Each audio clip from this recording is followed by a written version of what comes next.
pertinent issues that have to be dealt with, which cannot wait. For example, these cases of gender-based violence cannot wait. When I saw the case of Gala, the girl at Wajir, the way it was reported that she was calling, and she was calling the mother, there was no help coming from even the leaders and the authorities. So this cannot wait. We can't push the budget of these gender-based issues. Those are the ones that should be prioritized, because it is sanctity of life. If you kill women, you have destroyed a whole family. If you kill girls, you have destroyed a whole generation. So they do not fail, but they need to be looked at and ensure that funding is given to those serious issues. So it's a matter of negotiating and ensuring that those particular ones, even if not all, at least they are taken care of. Isola's question. Femicide and early marriage. Early marriage is brought about by patriarchy. These are men who give out their daughters because they want bride price. So the issues of early marriage should be curtailed at the point of education. Even women participate in giving away their daughters. They do, but they are it is the men who actually push. I come from such a community. Yes. It is the man who speaks. So once you reach a certain age, they see that you have developed some parts in the body, then they now encourage you, let this one go before she gets pregnant. So that one can be dealt with by involving both parents, the mother and the father, and even the brothers, on why the assistants should be allowed to continue with education, especially at the TVETs, so that even if you are in class 8 and you did not pass well, there are these institutions that you can go and learn. So that one should not be a reason for early marriage. Femicide. Femicide, as I said earlier, is the intentional killing of women and girls. This one is brought about by, I see a lot of it is because of dependency. If girls were able to have economic power, they would not depend on the either gender. Sometimes you find them in places where they are exposed because they are trying to get alternative source of income. We also have challenges to do with, I've said education. Education, yes. If a woman is educated, chances are that they will avoid some of these challenges which are there in the society. So we need to encourage our girls. The girls who have been killed in Airbnbs are in universities. They're educated. They're educated, but those ones are looking for money. Yes. You know, a girl has many needs. Point of order. Point of order. Oh, yes, yeah, point of order. Honorable Mishi. Honorable Chairman, it is not good to say that those girls are looking for money, and that is why they're brutally murdered. We have seen so many other women who have been murdered, and not in those circumstances. So it is very wrong to say that those women who have been found, they have been butchered, their body dismembered, put in a sack, that they were doing that for money. Taken. Naisula, you had another issue about the peace and the peace. Yeah, so that it's not just a security matter. Can you respond to that? Before responding to that, I had not finished answering the first question on what we need to do as far as femicide is concerned, is to have recovery centers, also have safe spaces where the girls can go to. The challenge that we also have is the system of reporting. Nominee, you are overflogging femicide. Thank you. I think members are not having any issue with that. Thank you. Answer her question on what intervention you can propose coming from a semi-arid but a bandit-prone area. That's what she asked you.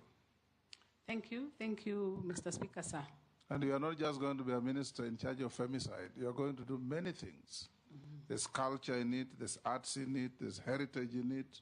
Thank you, Mr. Speaker, sir. The conflict resolution on the ground comes because the challenges of insecurity is because of income. The cows which are stolen from Baringo, for example, are stolen because of bride price. They are taking those cows so that they can pay dowry for another wife.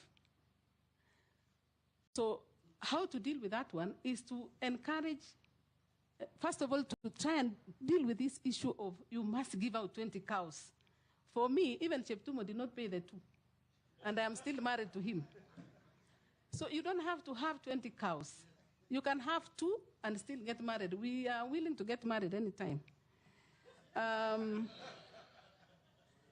The other issues that we need to encourage is this bottom-up transformation agenda of trying to work on matters of agriculture.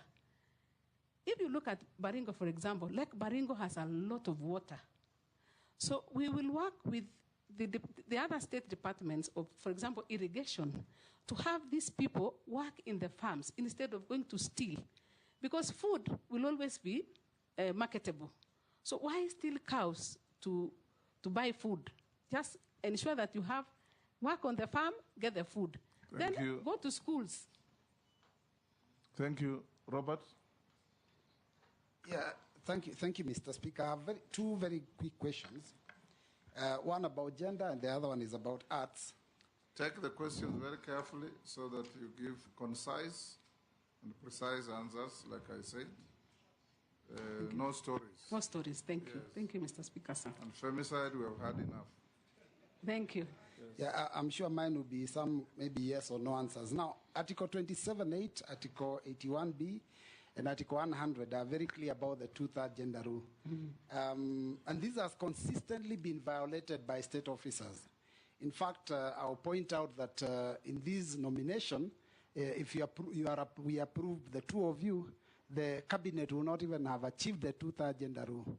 What is your comment about that consistency in not making sure we get the two-thirds? Secondly, on the issue of arts, you have talked to us here and you have told us you have been a teacher, you have been teaching, but you're not a trained teacher. Now, most schools have to have arts. In fact, we are looking at next year when we go to senior secondary, we'll even have a pathway. The pathway is called Arts and Sports Science. So basically... Yes, Janet. I wanted to through you. He's saying that she's a teacher and she's not a trained teacher. So, Speaker, for you to be a teacher, must you be a trained teacher? Was Jesus a trained teacher? People. Thank you, Mr. Speaker. I think Honorable Juneta has assisted me very seriously with my question, because my question was about arts in schools.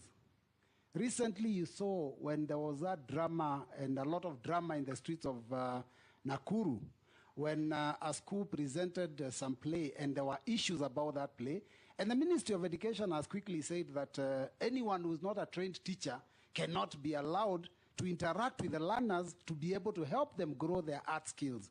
So what is your comment on that matter? Thank you, Mr. Speaker. Thank you very much, Honorable Speaker. I have a very simple question on the arts. One, there are a lot of musicians there in the villages trying to struggle to survive, and they're looking for ways to make a breakthrough. We look at the Tanzanian model where great musicians come and they make money, but the Kenyan musicians still remain very poor. When you take over, if this committee approves you and you take over, what are you going to do about the young artists in the village struggling, and yet they have good quality music, but they cannot break through? Thank you. Honorable Millie. Thank you, Mr. Speaker. Mr. Speaker, I just want to note that should you be confirmed, which I really strongly hope you will, that you will continue with the energy that you have shown, because you appear to have landed running, because this is a ministry that has stayed without a substantive CS for a long time. And I'm glad that you've noticed that one of the things bedeviling this ministry is budgetary allocation, of course, which goes back to Parliament. But again, using your negotiating skills, you said you'll try and use it to increase. I have one question that is gender-related and one that is culture-related. The question that is gender-related is that how do you seek to build a program for men so that they can take their responsibility of mentoring boys instead of always blaming women? How do you think you can do that? Even here you have been asked a question asking you, what about the boys? Where are the men? You say our chairman asked you a question. I don't know who asked, but... It is me who asked. Anyway, sorry, Chairman, but it is not just you. It is a common... All of you have neglected the boy child. But that's the question I'm asking her. The men have neglected the boy child. So what program is she putting in place to get men to do their responsibility of taking care of the boy child and not blaming women for leaving out their responsibility? So that's my first question. How are you including men so that they can be responsible again, the way society intended them? So they take care of the boys and not blame women. You want us to take care of the girls, again take care of the boys. And then my second question, no, it is you. How can I take care of a 20-year-old boy? At least with the ones who are younger, that might be my responsibility for nurturing and caring. By the time you want me to tell you difficult things, there are issues I can't tell boys. Mr. Speaker, you are the only one who can tell father. boys. Why can she not take care of the 20-year-old boy? She's taking care of the father. You see, that is comic relief. Let it end there. You see, Mr. Speaker, that is where we are going. If he wants me to take care of a 20-year-old boy, Mr. Speaker, that is why I want you to have a program. If you can tell us what kind of program you are thinking of for men to take their responsibility seriously, so that you are not having 20-year-old boys arguing with older people, especially on social media. No respect laws and all that.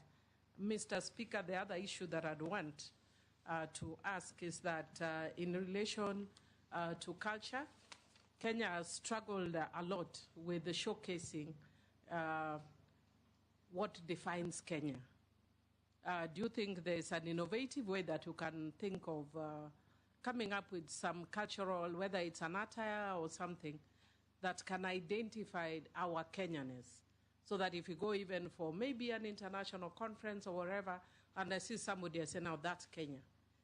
Have you thought about it, or is it something that you want to think about? Thank you. Can I answer those three? Thank you, Mr. Speaker. I'll start with the one for the 2/3 gender rule. That Article 27 espouses issue on equality and freedom from discrimination.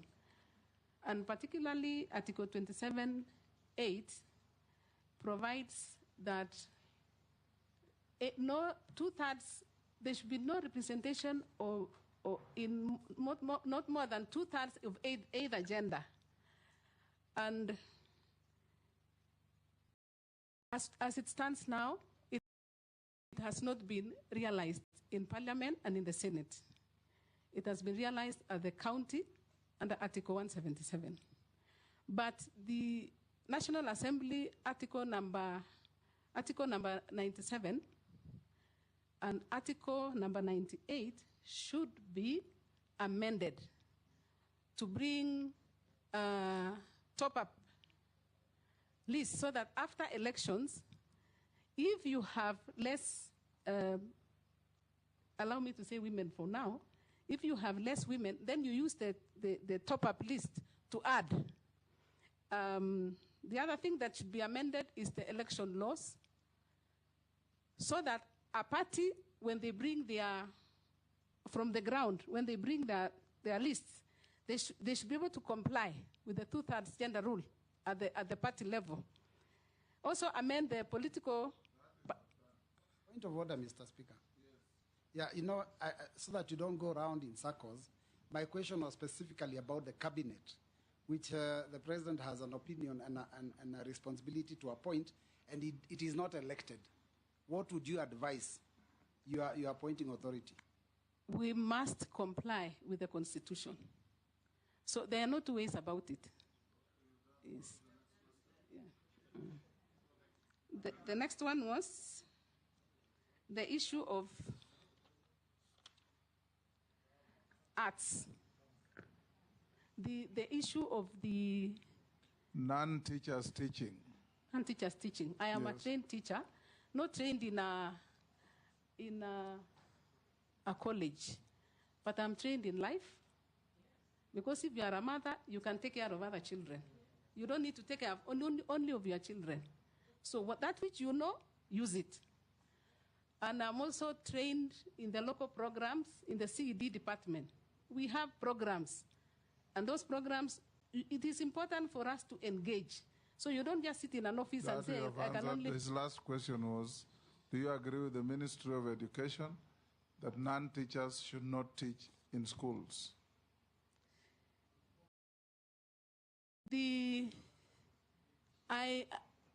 I believe, again, that people are gifted differently. For example, if you are talking about artists, and they want to, they are the ones who, not all teachers can write plays. Not all, I mean, people are... Order, Robert, we stop cheering the nominee. So all you need to do is to have a proper engagement. And because the schools are run by an administration, it is for them to only ensure that they check what is happening. And I'm not specific on any issue. I'm simply saying that should be the way. Go to the next question by Owen Bayer. Musicians. And Mr. Speaker, she has said proper engagement. A proper engagement, yes, absolutely. Musicians. Nominee musicians, he says our local musicians wallow in poverty. Musicians in our neighborhood seem to be doing very well. What are you, if you find favor with this community, going to do to uplift the status of our local artists, especially musicians? That was his question. Thank you, Mr. Speaker, sir. Arts is a very important aspect of life. The proposal that I have is to ensure that they are remunerated for the work that they are doing.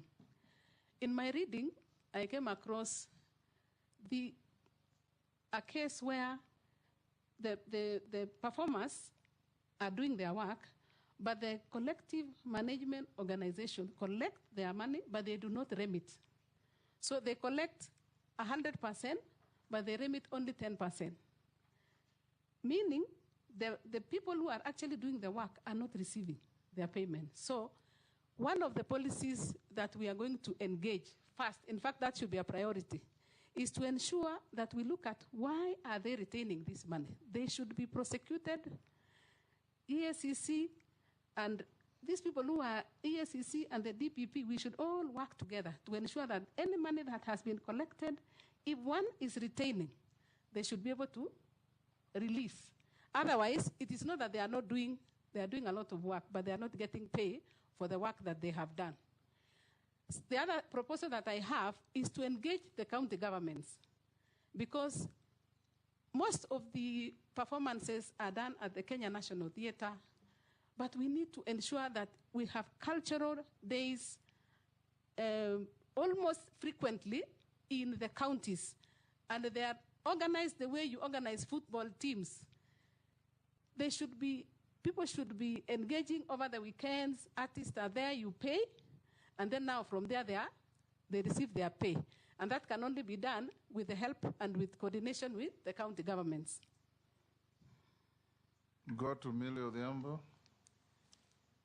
Men are our husbands, and they are our fathers, and they are our brothers. They need to engage in income-generating activities. In the ministry, we have come, there is a program that is meant to engage the men. I have read somewhere to engage the men in income-generating activities, not to just wait for the women to go for chamas and then they come and beat them because they have money.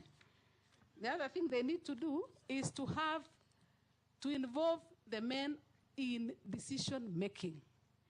You know, just like in the Bible, when Eve sinned, Adam was just quiet. Men need to come up, give their views. So we will be engaging them as we go, as we do these community-based projects, that we must have men giving their views. They should also register in cooperative societies, and then they borrow money, develop themselves, and ensure that they teach the boys to work hard from a very early stage. All these problems are coming because of patriarchy, because men believe they are not supposed to do much other than come in the evening and say, where is my food? It is a high time they also get engaged. Anna, you know, those are not correct statements. You also know that Eve made Adam make a wrong decision. Mr. Speaker, he was quiet. The Bible says he was with her. Eve made Adam make a wrong decision. But answer the question of Millie about... yes. Thank you. Chairman, I want to bring to the attention of the nominee, even from the composition of this committee, you can see men are more than, they are working harder than women. There were more. Secondly, that statement you must withdraw because it's bordering gender-based violence. I would like to, thank you, Mr. Speaker. I'll take you back to the 2/3 gender rule. That is where, that's why you are many.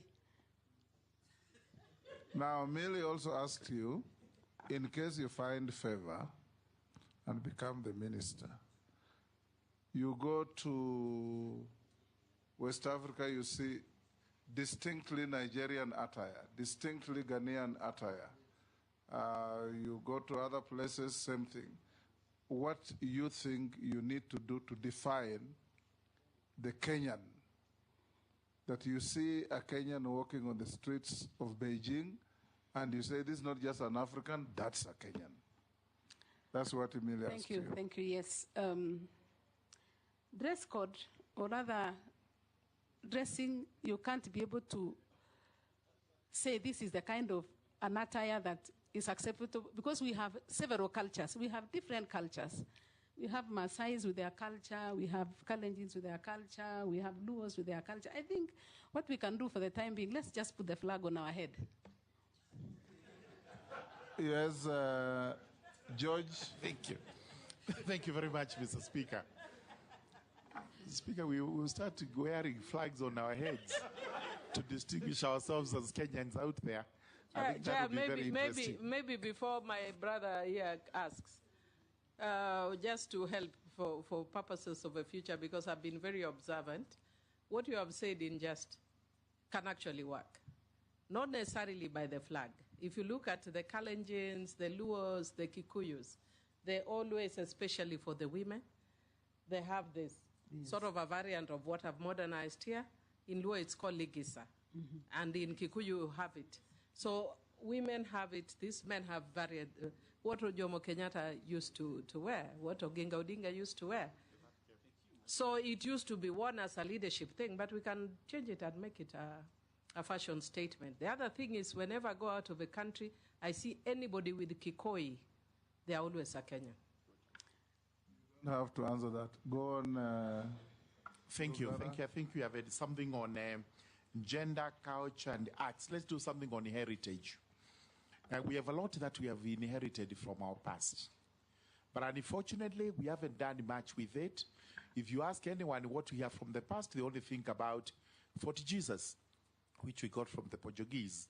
Otherwise, the rest of it, including where did we find the Turkana boy, origin of mankind, or where is that discovery that we had, where has it gone to, or Rusinga Highland, where our people from Uganda, the Abasuba, settled.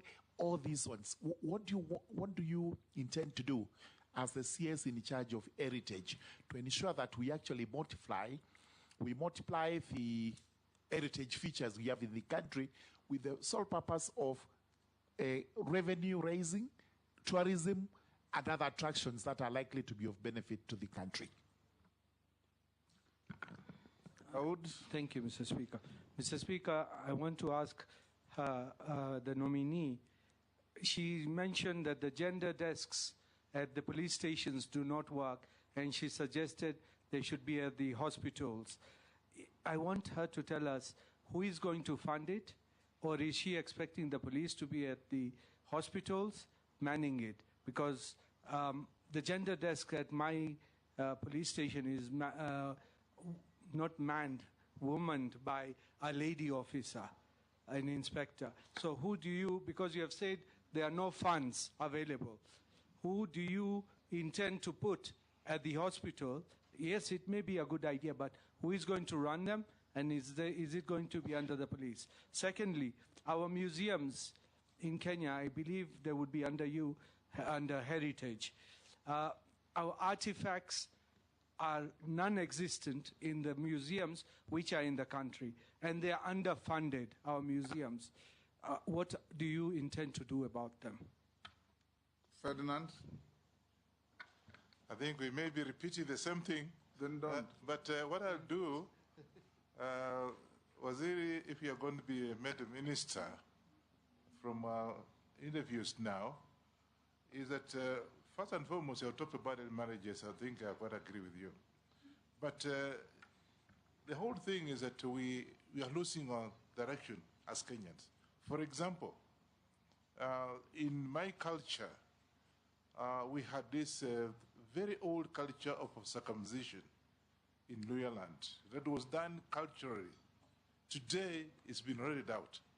Now you take that was actually even challenging. Today, most of the children now are going to the hospital to be circumcised, yeah, which is actually not what we had. So there's that Western influence, and we have to go back to so that you can be told, as you are rightly saying, we want to put on a flag to show they are Kenyan. But actually, you can also, when they come, when a foreigner comes to this country, he knows exactly that, oh, this is a Maasai, this is a Jaluo, this is a Luya, whatever it is. What are you doing? Because there's a lot of influence from the Western that actually eroding this culture, which to me should be revived. Thank you. Can you answer those three? I will start with the question of heritage.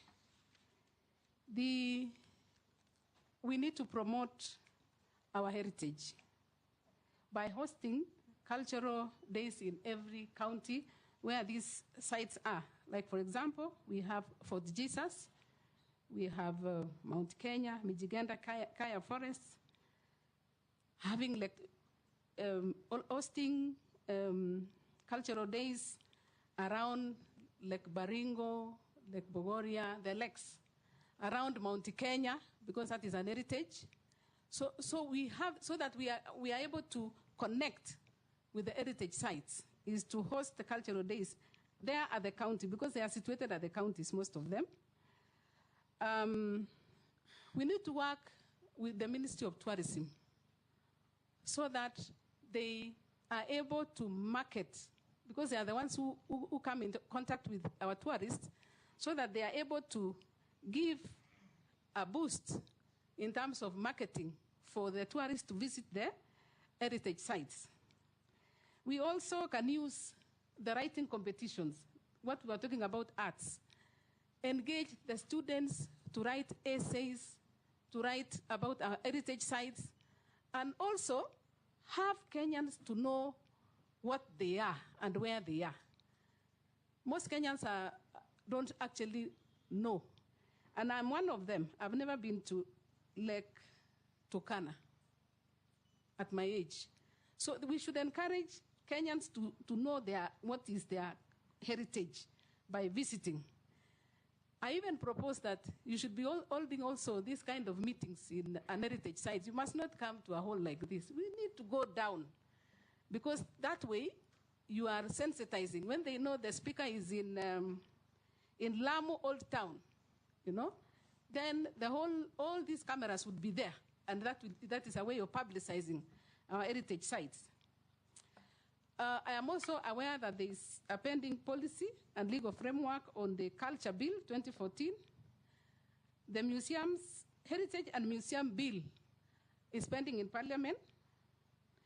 These are some of the legislations that they need to be concluded so that they comply with the Constitution.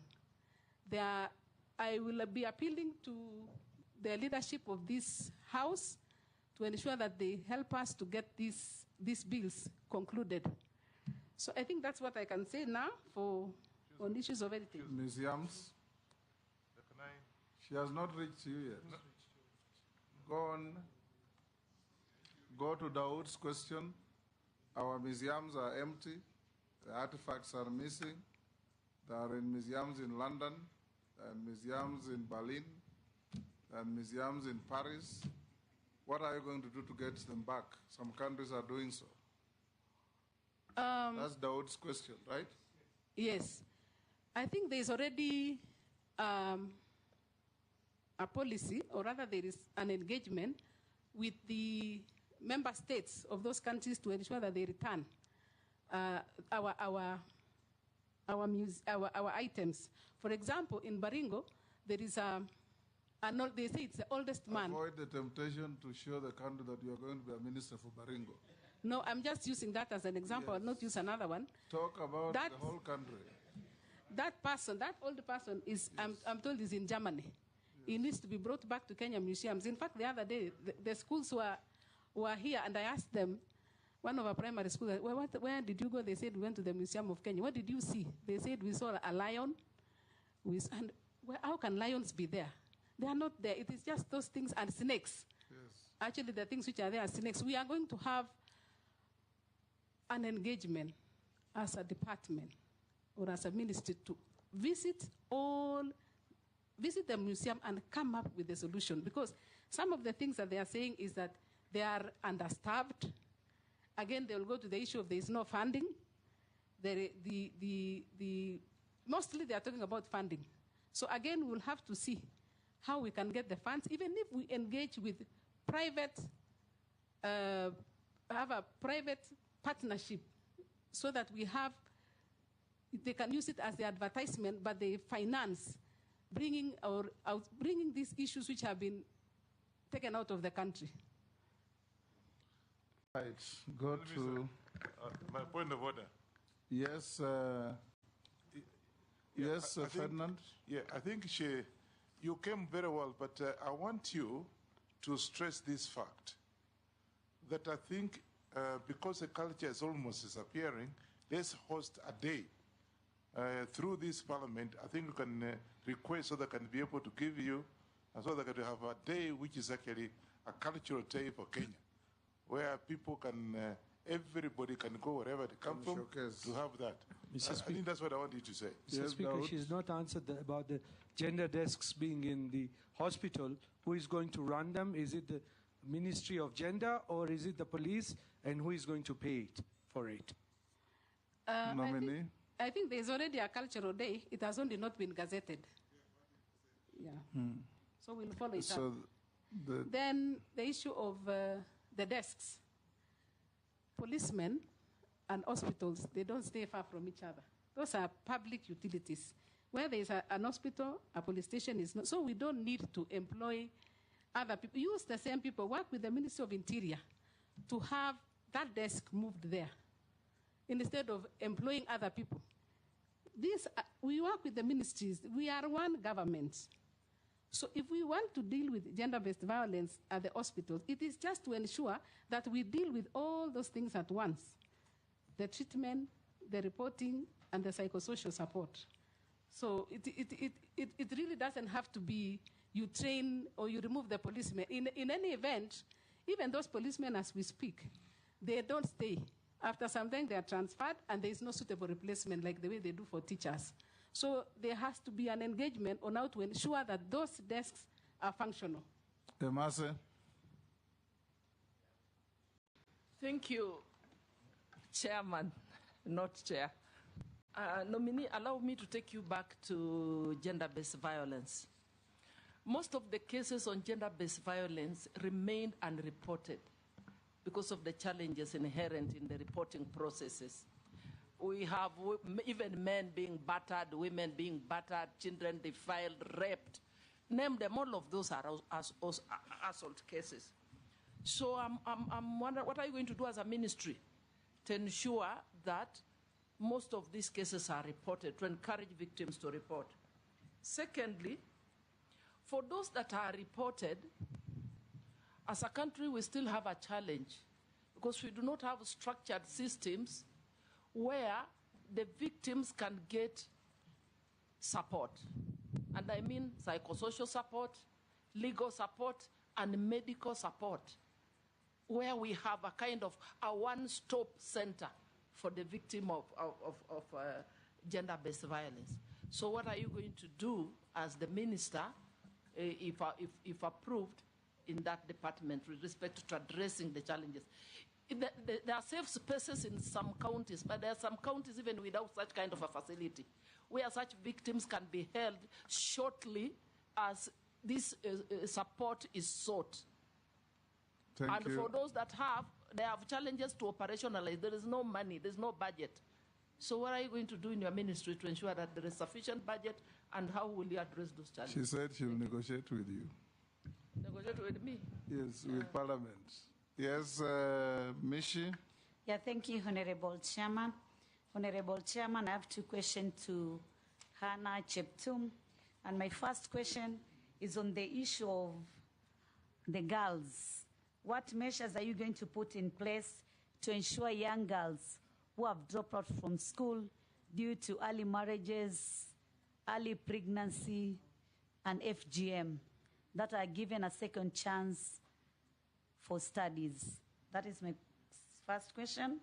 My second question, the government has initiated several funds, the Women Enterprise Fund, the Youth Fund, Wezo Fund, Hustler Fund, and all these funds target the affirmative group, which include women, youth, and persons with disability. But when you look on the analysis, you still see that women are still low in terms of economic empowerment. What measures are you going to put in place to ensure that these funds reach the target audience and also they give positive results? Thank you, Honorable Chairman. Russell? Thank you very much, Honorable Speaker. Madam Anna, listening to your response and also the questions that have been asked by my colleagues, everybody tends to think that this is a soft ministry. Actually, this is a very serious ministry. It is about our people, and it addresses the core of issues about the girl child, the boy child, our culture, heritage, arts, and all that. So my first question is, you talked about budget cuts, but tell us how you are going to make more money so that you develop your own A&A. Secondly, around the world, museums and cultural centers are actually the greatest sources of tourism destinations and centers of attraction. We would like to hear from you. What are some of the strategies and initiatives and innovative ideas you are likely to come up with so that more Kenyans actually, instead of traveling out, they can travel inwards to go to Ilret on the shores of Lake Turkana, to see the Turkana Museum, and all that. Thank you, Chairman. Nominee, you can answer those three from Emase. I will start with the one for, Mr. Speaker, I'll start with the one for the girls. We need to reintegrate them back to schools by supporting them to go and learn in the TVETs, because these are institutions that are available and they are cheap. So let them, if they don't want to go back to school, but at least engage If you want to go back to primary, you can go back. Nobody denies that. Secondary, you can always go. But join these TVET institutions so that you gain a skill, so that you can support yourself after that. On the issue of Uwezo, we need to train the members. We need to train the women. Earlier on, I mentioned that I worked in the Ministry of Cooperative Development. And why they are now the biggest deposit-taking organization is because of training. We need to train because people need to know that that money they are taking is a revolving fund. It needs to go back so that it can support another person. But also be very stringent on audits. We need to strengthen the internal audit of these funds so that before it is seen as a big item, as having losses, that we need to ensure that we audit periodically these funds.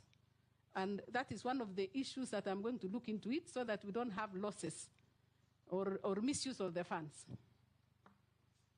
The other question was about the issue that we have budget cuts. What can we do as a ministry to ensure, or as a department, to ensure that we have funds without depending on the budget? If you look at some of the semi-autonomous government agencies, they are called sagas in that ministry. We have one like Bomas of Kenya. Bomas of Kenya, once it will be complete, is going to bring a lot of income. And that in itself can be able to finance. It can finance itself, and part of it can also be used to develop another project. We also need to engage, like for example, Kenya National Library. Kenya National Library has come up with e-books. And with those e-books, once you register, you pay, and then you can read those books. So that payment is actually going to support the work that is happening in that State Department without having to go to Treasury. So we are going to work with the same institutions that we have and ensure that they become income generating, self-financing. You look at the ones that can easily, they are the ones which can, like now the museums. If you really develop those museums and you work with the Ministry of Tourism to ensure that tourists come and they go to those sites, definitely we will have income being generated by those institutions. So we wouldn't have to depend on exchequer. What was the other question? The other question was from Mary Masse on a robust support program for GBV victims. Gender-based violence is, I said earlier, it is one of those functions or one of those vices that has to be eradicated completely. That one we have to negotiate for funds to ensure that we actualize the reporting system. We should have a reporting system that is very, very clear so that once you have that violence. That point is made. She's asking, reporting will be there. It's a given at the police or any other government agency. How do you compensate the victims? That's what she asked. Isn't that so, Mary? I don't think so. You forgot what you asked? Speaker, I asked two questions. One, how she's going to encourage victims to report. Because the reasons why they are not reporting are known. One of it is cultural. One of it, you've just had no gender desk, whatever, or the gender desk is not friendly. Things like that. She has talked about that since she started. Okay, so, fine. Yes, the second one was on the support system for the victims. That's what I'm saying. Yes. On how to report, you have said that over and over. Now deal with assisting the victims through compensation and other things. What is your view if you are given an opportunity to be the minister? My view is to have these victims be integrated back to the society by way of involving them in income-generating activities. That's, I think I'd even said earlier. Okay. Matungulu? Thank you, Chair, and Chairman, Honorable Speaker. To the nominee, you have kept on telling us you'll negotiate. And I keep wondering, who are you going to negotiate with? Is it World Bank? Is it IMF? Is it negotiating to create more taxes? Who are you going to negotiate with? And let me disclose this, Speaker. She'll find us at the Committee of Sports, Culture and Heritage, whereby we'll be oversighting her. The bottom line is that it's true, the ministry itself has serious budget deficits. But there are serious interventions which I would wish to hear from you, whereby you can generate more money to that ministry. But who are you going to negotiate with? Gikaria, you came in late, introduce yourself, then ask no question. I can see you don't want to ask any. Gikaria Davis. Thank you. You can answer that from Honorable Mule. Who are you going to negotiate with? And where are you going to get money outside the budget lines? Thank you, Mr. Speaker, sir. We will negotiate with Parliament. Parliament are the ones who approve those budgets. So we will be submitting our budgets and we'll call on you not to cut our budgets. The man with the dagger is sitting there. I also think we can engage the private sector. These banks, they are willing to advertise their goods. So you engage them to sponsor some of the activities. And self-generating activities, I said it earlier that we have institutions within that ministry that can generate income. I mentioned the Bomas of Kenya, I mentioned the Kenya National Library, even the culture in itself. We can ensure that we showcase, use the artists, then part of it we pay them, part of it we finance the activities in the ministry. Thank you, Hannah. Just the question that you asked by Owen Bayer, I just want to encourage you. There are some brokers and middlemen between our local artists' production, the marketing, and the receipt of the money. You've glossed over it. In case you find favor, please try and help our young artists, especially musicians. Every time their music is played on radios, on TV, ringtones, they ought to be paid. But there's somebody somewhere who takes the money. And these boys just run around following these politicians to pick small monies for survival. If you can have a robust policy, and that's the question Owen Bayer asked, and you didn't give quite a good answer. Help those young people to realize the fruits of their talent. That's just a comment. You don't have to answer. I want to ask you a few questions. What is your net worth in terms of wealth? You said you have a law firm that makes profit.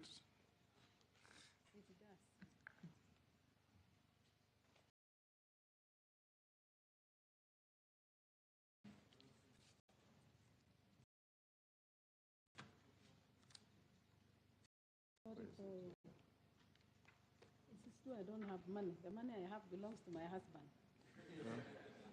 Now you are... And I have not done... We presume you to be the sole administrator of the estate.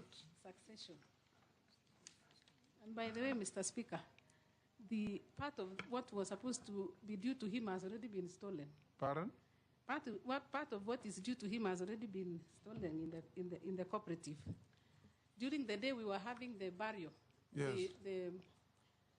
when we were having the church service, Yes. I was told that 250,000 was borrowed by him. When he was lying in state. Yes. So I was told, who is the older, who is having his phone? I said, I'm the one. So you are a beneficiary of corrupt dealings. I said, why? They said it is because he has borrowed 250,000 and it has already been spent. So it is less that. I will do the deductions. Yes. Minus the 2 cows. Before we get there, sorry, Hannah, members of the public have sent in a few questions. Some you have answered, but it's good to be fair to them. What will be your input in ensuring gender mainstreaming in Kenya, particularly in the public service? You have answered that.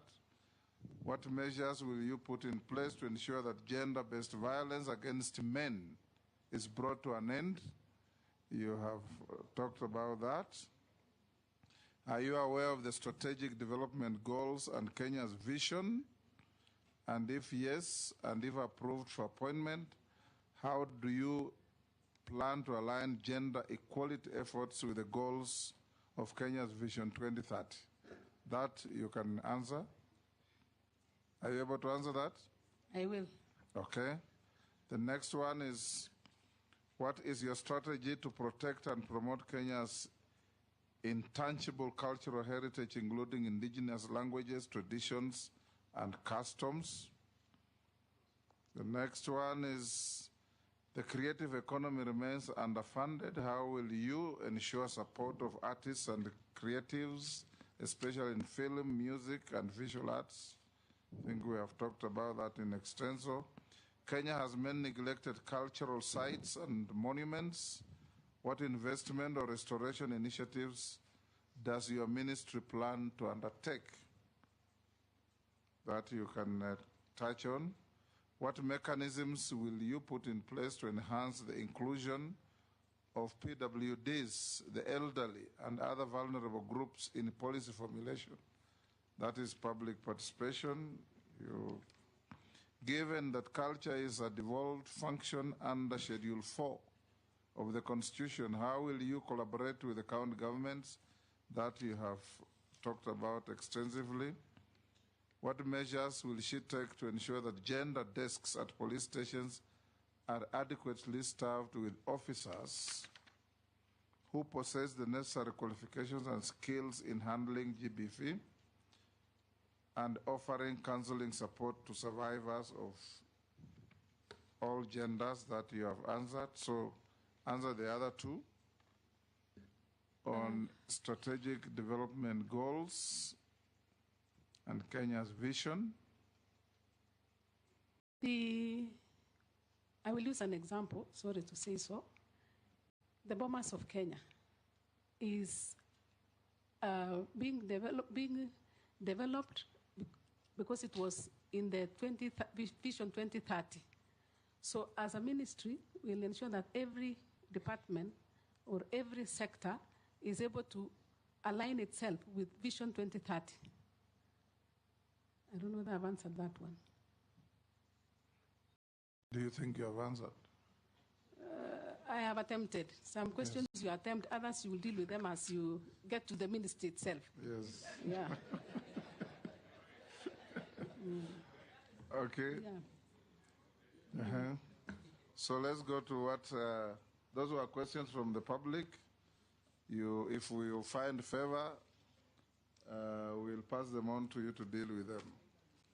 There are policy issues, there are operational issues, and there are issues that any serious ministry should undertake. So what is your net worth now? Have you? Our net worth as a family is 420,049,000 or thereabouts, and these are estimates. Yes. Made of? Made of our residential house in Karen, which is about 100 million. We have a residential house in Nakuru, 15 million. I read all of them. It's very big. I read all of it, Mr. Speaker, sir. No, it's okay. Yes. We have it on our files. Okay. What is very big? You have seen it. It's very well tabulated. Have you ever been convicted of an offense in a court of law? No.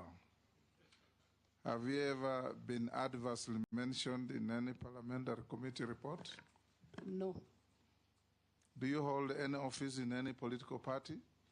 No. Have you ever been dismissed or removed from office for contravention of the Constitution, particularly Article 75? No, sir. You haven't. So thank you very much, Hannah. The committee will retreat to assess your performance and pass a verdict on your suitability to hold office. We thank you for your appearance. We looked at your documents. Mr. Speaker. And what we have. Yes.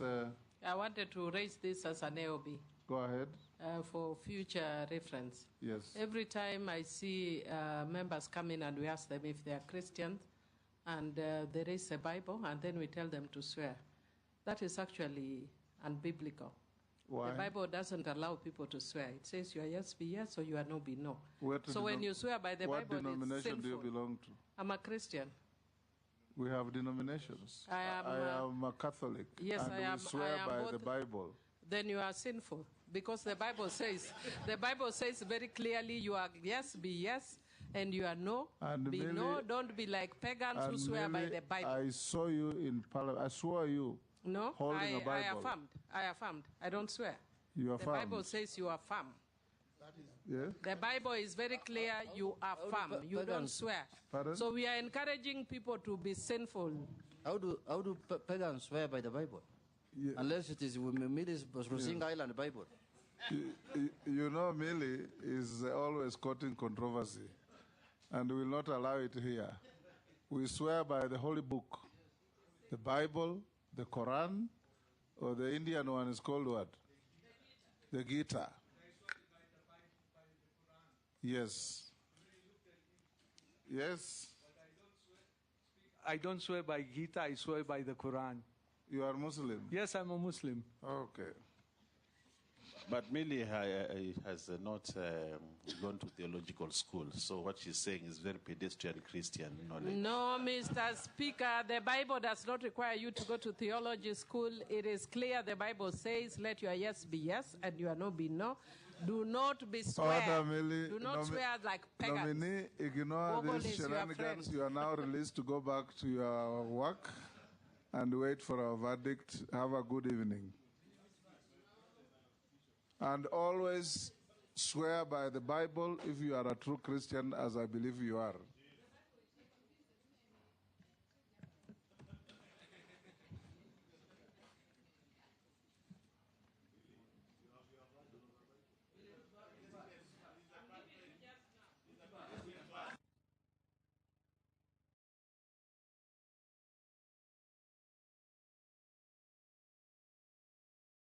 Follower of Mackenzie.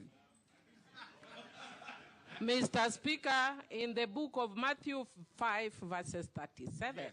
Hallelujah, brothers, it says, but let your yes be yes, and your no be no. For whatever is more than this is from the evil one. But it doesn't say don't swear by the Bible. We are followers of Jesus. Yes. So we swear by his book. Yes.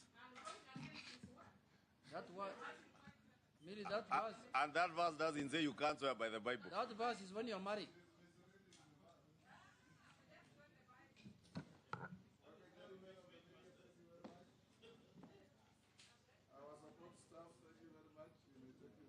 Oh.